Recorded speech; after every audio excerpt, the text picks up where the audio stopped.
Hello everyone, welcome to my channel Chavi B and I'm going to teach you how I managed to score 93% in class 10th, 91% in class 12th. I was also athlete of the year in class 12th and I was also managing extra co-curricular activities all alone. So I'm going to share how exactly I did that and how you are going to get that thing too. So let's begin. So here comes the tip number one, that is prioritize your things very smartly. तो देखो सबसे पहले मैं क्या करती थी, I have three things in my mind. सबसे पहले स्टडीज़, दूसरा नंबर पे हमारा रहता था स्पोर्ट्स एंड को करिकुलर जो है थर्ड पे. मैं इनको ऐसे मैनेज करती थी कि स्टडी जो है वो नंबर वन प्रायोरिटी हमेशा रहेगी, but the second priority could be sports for someone and someone else would choose second priority as extra को curricular activity. It's your own choice. ये आपकी खुद की चॉइस है कि आप जो है एक्स्ट्रा को करिकुलर को ज़्यादा वो करते हैं या फिर स्पोर्ट्स को. For me my priority was sports.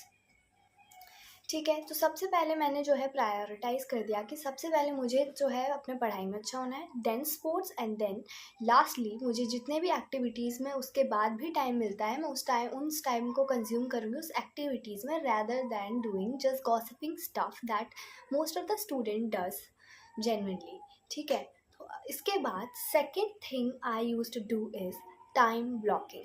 I used to book the slots for the things I used to manage. Like let's let me tell you कि मेरा क्या शेड्यूल रहता था स्कूल टाइम में. तो सबसे पहले क्या है, सुबह जो है 5 बजे उठना एंड देन रेडी होके स्कूल जाना. तो स्कूल के अंदर जो स्पोर्ट्स था, स्पोर्ट्स पीरियड में स्पोर्ट्स खेलना, दूसरा गेम्स पीरियड में स्पोर्ट्स खेलना, सॉरी दोनों जो है स्पोर्ट्स पीरियड में स्पोर्ट्स खेलना हो गया एंड सेकेंडली लंच ब्रेक में स्पोर्ट्स खेलना हो गया. इससे क्या, मेरा स्पोर्ट्स तो ऑलरेडी डेवलप हो रहा था, रोज़ स्पोर्ट्स की प्रैक्टिस हो रही है. उसके बाद शाम को जब मैं घर स्कूल में ज़्यादातर मैं यूजुअली जो है टीचर की बात सुन लेती थी, बट उसके बाद मैं ज़्यादा उसमें नहीं इंगल्ज होती थी. उसके बाद शाम को आने के बाद I use to took some nap of 2 hours, 4 से 6 तक. फिर 6 पे मैं जो है अपना दोबारा से एक छोटा सा एक्सरसाइज 30 मिनट का प्लान करके एक्सरसाइज करने के बाद I use to sit down and study. अब उस टाइम पे क्या, वो ब्लॉग जो है वो एकदम फिक्स था कि मुझे बैठना है 6 बजे पढ़ने एंड देन जो है बीच में एक बार खाना खाने के लिए उठना है एंड उसके बाद जो है कंटिन्यूसली मुझे जो है रात के 2 बजे तक पढ़ना है. तो ये कुछ आवर्स जो है मैंने फिक्स कर लिए थे जो मेरे को हेल्प करते थे कि मैं किसी भी दिन कोई एक काम छोड़ूँ ना. और जैसे कि देखो, जो स्टडीज़ है वो तो प्रायोरिटी वन है, it is already in your priority list. बाकी स्पोर्ट्स और को करिकुलर को आप लोग जो है स्विच कर सकते हैं. मतलब मान लो स्कूल में किसी दिन आपको जो है स्पोर्ट्स से थोड़ा कम टाइम मिला, आपने कोई और एक्टिविटी में पार्ट ले लिया, तो it's okay, that's totally fine. But हाँ, हर दिन अगर आप लोग स्लॉट बांट लोगे स्पोर्ट्स या फिर एक्सरसाइज के लिए, तो फिर जो है आपके लिए it will be very easy to manage everything. Now third thing I use to do is use sport as energy booster.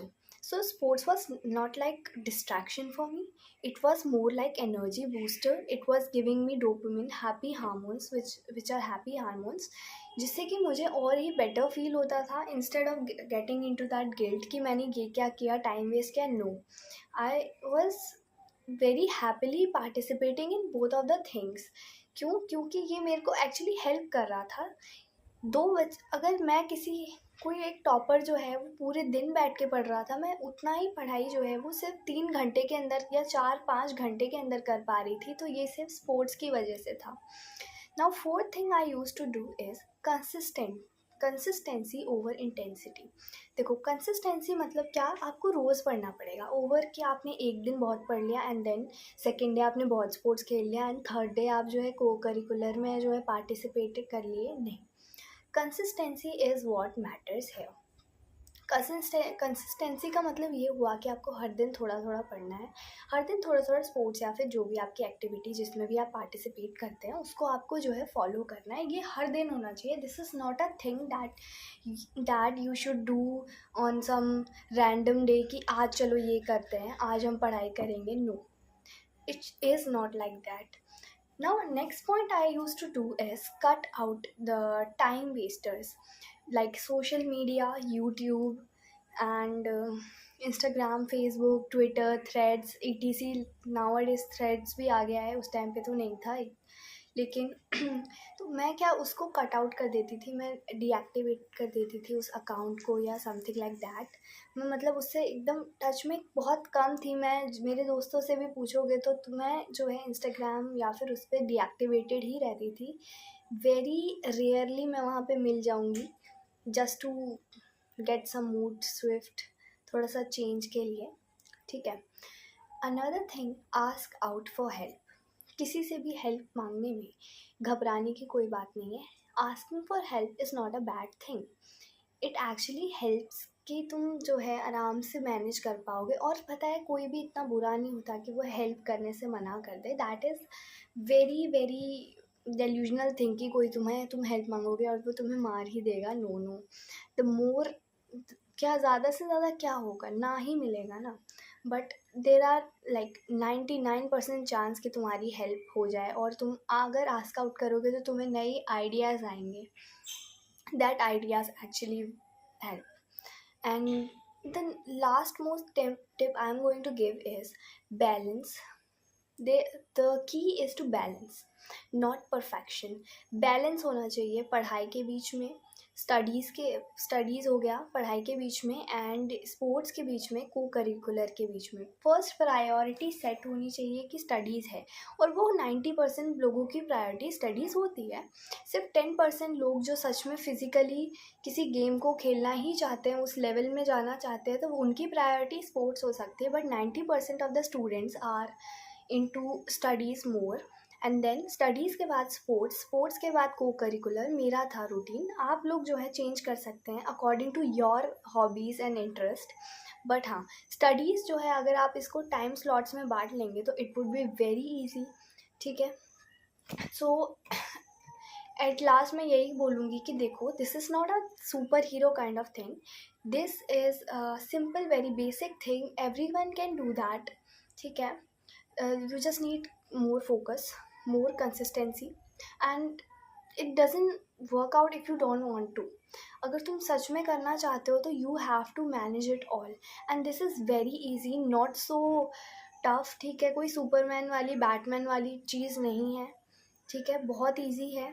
At last तो देखो, when you and up and that school time, उसके बाद ना ये चीज़ें जो है तुम्हारी पर्सनैलिटी के अंदर रह जाती हैं. एंड आफ्टर दैट जब भी कहीं तुम जाओगे, मे बी आफ्टर 12th तुम अगर कोई इंटरव्यूज़ देते हो जैसे NDA वगैरह के, तो तुम्हारे पास बोलने को कुछ तो होगा. At least you have that personality कि तुम ये बोल सकते हो कि मुझे ये आता है, मुझे ये भी आता है और मुझे ये आता है. तुम सिर्फ किताबी बुकवॉर्म बनने से कोई फ़ायदा नहीं है, क्योंकि 12th के बाद बुकवॉर्म्स ज़्यादा काम नहीं करते हैं. You have to do it all. और एक्स्ट्रा को करिकुलर एक्टिविटीज़ की सबसे बड़ी खासियत यही होती है कि वो एक पर्सनैलिटी को डेवलप करते हैं. अगर तुम्हें पब्लिक स्पीकिंग नहीं आती और तुम्हें सीखनी है तो तुम्हें वहाँ करना पड़ेगा. You have to stand in that debate ताकि तुम डिबेट सीख पाओ. तुम्हें जो है स्पीच सीखने के लिए you have to do that speech. ठीक है, कोई भी काम हो, अपॉर्चुनिटी हो, you just do not need to say no. हाँ बोलना होगा आपको, हाँ बोलना होगा to every opportunity you gate.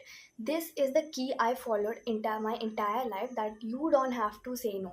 Dance आ रहा है कर लो, सिंगिंग बोल रहे हैं कर लो, डिबेट बोल रहे हैं कर लो. आज कोई एब्सेंट हो गया, प्लेज वगैरह कुछ भी है, मैं कर लूँगी, मुझे आता है, मैं कर लूँगी. अगर कोई स्पोर्ट्स में है, मैं खेलूँगी, मुझे आता है. This is the spirit what you need. पढ़ना है, ठीक है सर पढ़ लो, बढ़ा लो, हम पढ़ लेंगे. टेस्ट है, कोई नहीं, हम कर लेंगे, कुछ तो कर लेंगे मैनेज. हमारे अकेले के साथ थोड़ी हो रहा है. This is happening with every one. So let's manage. जो भी होगा सबके लिए टफ होगा. That's how I use to manage things. ठीक है, आज के लिए इतना ही. I think this is more than enough, and these are the helps, these are the ideas that actually helps, I know, and I have tried them, and most of my friends who have followed my advice are also in a good position right now. So I think that's all for today. Thank you. See you in the next video. Bye bye.